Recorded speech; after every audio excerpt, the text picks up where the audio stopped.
জুবিন গাৰ্গক ভাৰতৰত্ন প্ৰদানৰ নামত সস্তীয়া প্ৰচাৰ নচলাব। জুবিন গাৰ্গক লৈ ৰাজনীতি নকৰিব। ভোটৰ স্বাৰ্থত জুবিনক লৈ ৰাজনীতি কৰা কংগ্ৰেছক সকিয়নি মুখ্যমন্ত্ৰী ডক্টৰ হিমন্ত বিশ্ব শৰ্মাৰ। জুবিন গাৰ্গক ভাৰতৰত্ন দিবলৈ এটা প্ৰক্ৰিয়াৰ মাজেৰে যাব লাগিব। বিধানসভাত শাসক বিৰোধী মিলি পাছ কৰিব লাগিব প্ৰস্তাৱ। জুবিনৰ কৃতিৰ কথা লিখা থাকিব, জুবিনৰ সৃষ্টিৰ কথা লিখা থাকিব। জুবিনক লৈ চিৰিয়াছ হ'ব লাগিব। জুবিন গাৰ্গক ভাৰতৰত্ন দিবলৈ বিজেপিয়ে চিৰিয়াছ হৈ কাম কৰিছে। মিডিয়াত 1.5 মিনিটৰ ভাষণ দিলে জুবিন গাৰ্গে নাপায় ভাৰতৰত্ন। জুবিন গাৰ্গক ভাৰতৰত্ন দিয়াৰ বিষয় সন্দৰ্ভত এই মন্তব্য মুখ্যমন্ত্ৰী ডক্টৰ হিমন্ত বিশ্ব শৰ্মাৰ।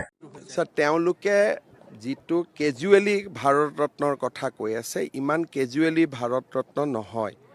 ভাৰতৰত্নৰ কাৰণে জুবিনৰ বিষয়ে ডকুমেণ্টেশ্যন কৰি বিধানসভাত সুন্দৰ প্ৰস্তাৱ লৈ আমি প্ৰেৰণ কৰিব লাগিব। সেইকাৰণে মই যোৱা বিধানসভাটো কৈছোঁ যে আমি এটা শাসকীয় বিৰোধী দুইটা দলে সকলোৱে মিলি আমি এটা প্ৰস্তাৱ আনিম, ধুনীয়াকৈ তাক আমি পাছ কৰাম। তাত জুবিনৰ কীৰ্তিৰ কথা লিখা থাকিব, শিল্পৰ কথা লিখা থাকিব। এতিয়া তেওঁ 1.5 মিনিট সময় পাৰ্লিয়ামেণ্টত কৈছে। এতিয়া 1.5 মিনিটত কোনে বুজিব পাৰে? যিবিলাক কেৰেলাৰ MP আছে, মধ্যপ্ৰদেশৰ MP আছে, তেওঁলোকে কেনেকৈ বুজিব? ই এটা চিৰিয়াছ কথা। ইলেকশ্যনত ভোট ল'বৰ কাৰণে ক'ব নালাগে, এটা চিৰিয়াছ এক্সাৰচাইজ কৰিব লাগে। আৰু আমি চিৰিয়াছলি কামটো কৰিম।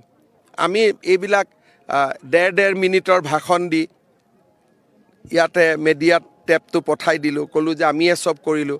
অহাকালি যদি জুবিন গাৰ্গে ভাৰতৰত্ন পায়, তেওঁ কি ক'ব? নৰেন্দ্ৰ মোদীয়ে ভাৰতৰত্ন দিয়া নাই, মই পাৰ্লিয়ামেণ্টত কোৱাৰ কাৰণেহে ভাৰতৰত্ন পালে।